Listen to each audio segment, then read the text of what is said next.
पुण्यातील भीमाशंकर मंदिरातही भाविकांची गर्दी पाहायला मिळते। रात्रीपासून भाविकांनी दर्शनासाठी रांगा लावलेल्या आहेत। त्या ठिकाणी मोठ्या प्रमाणात गर्दी आज सुद्धा पाहायला मिळते। पहाटेपासून भीमाशंकर मंदिरात भाविकांची गर्दी पाहायला मिळते। या संदर्भात ताजे अपडेट देण्यासाठी आपले प्रतिनिधी तुषार झरेकर आपल्यासोबत जोडलेत। तुषार, पुण्यातील भीमाशंकर मंदिरात भाविकांची गर्दी पाहायला मिळते। खरं तर रात्रीपासूनच दर्शनासाठी रांगा लागल्याचं दिसतंय। कशा प्रकारचा उत्साह, कशी आहे याची वेगळी सकाळ भीमाशंकर मधली?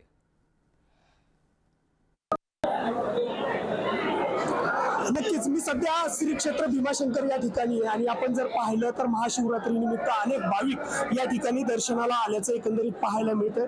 मोठ्या संख्येने भाविक या ठिकाणी येतात, ते दर्शन घेतात आणि मंदिरामध्ये आपलं दर्शन घेऊन आपले खरं तर जे डोळे आहेत ते खरं तर या संपूर्ण मंदिरामध्ये या विद्युत रोषणाईने असेल, त्यानंतर आकर्षक फुलांच्या सजावटीने मंत्रमुग्ध करताना एकंदरीत पाहायला मिळतात। मोठ्या प्रमाणामध्ये जे भाविक आहेत ते या भीमाशंकराच्या ठिकाणी दर्शनासाठी येताना पाहायला मिळतात। देशभरातून अनेक भाविक या ठिकाणी येतात आणि दर्शन घेतात। पहाटेच खरं तर शासकीय महापूजा झालेली आहे, त्यानंतर इतर पूजा झालेली आहे आणि त्यानंतर आता हा संपूर्ण जो सोहळा आहे तो खरं तर सुरू झालेला आहे। यात्रेला खरं तर सुरुवात झालेली आहे। माझ्यासमोर एक काका आहेत। काका, काय एकंदरीत आजच्या या महाशिवरात्रीचं विशेष महत्व आहे आणि या श्री क्षेत्र भीमाशंकराचं काय महत्व आहे? शिवपार्वतीचा विवाह या दिवशी झालेला आहे। या मुख्य संबंध हाच आहे आणि या ठिकाणी अर्धांगी पार्वतीचं स्थान असल्यामुळे या ठिकाणी शिवरात्रीचं फार मोठं महत्त्व सांगण्यात आलेलं आहे।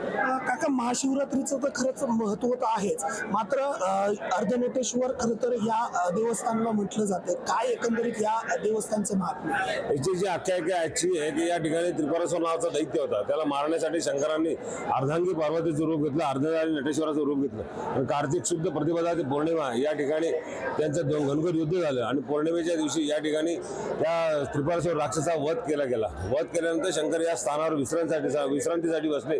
त्यांची ही विश्रांतीची जागा आहे। 15 दिवसाचे श्रम झालेले असतात, त्यांच्या अंगातून जी कामाची धारा निघती त्याला ही भीमा नदी नावाने प्रकट झालेली भीम नदी इथून सुरुवात झालेली आहे। आणि असं हे असल्यामुळे या ठिकाणी ज्योतिर्लिंगाचंही महत्व आहे आणि त्यामुळे इथे येणाऱ्या भाविकांची श्रद्धा इथे वाढलेली आहे आणि भाविकांची संख्या वाढलेली आहे। पुण्यावरून खाली खेड आंबेगाव तालुक्यातून अनेक लोक चालत भीमाशंकराच्या दर्शनाला रात्रीच आलेले होते इथे आणि सकाळच्या वेळेस आमचं खूप छान पद्धतीने दर्शन झालेलं आहे। मंदिर व्यवस्थापन समितीने खूप चांगल्या पद्धतीने नियोजन केलेलं आहे, त्यामुळे सुलभ पद्धतीने दर्शन होतं।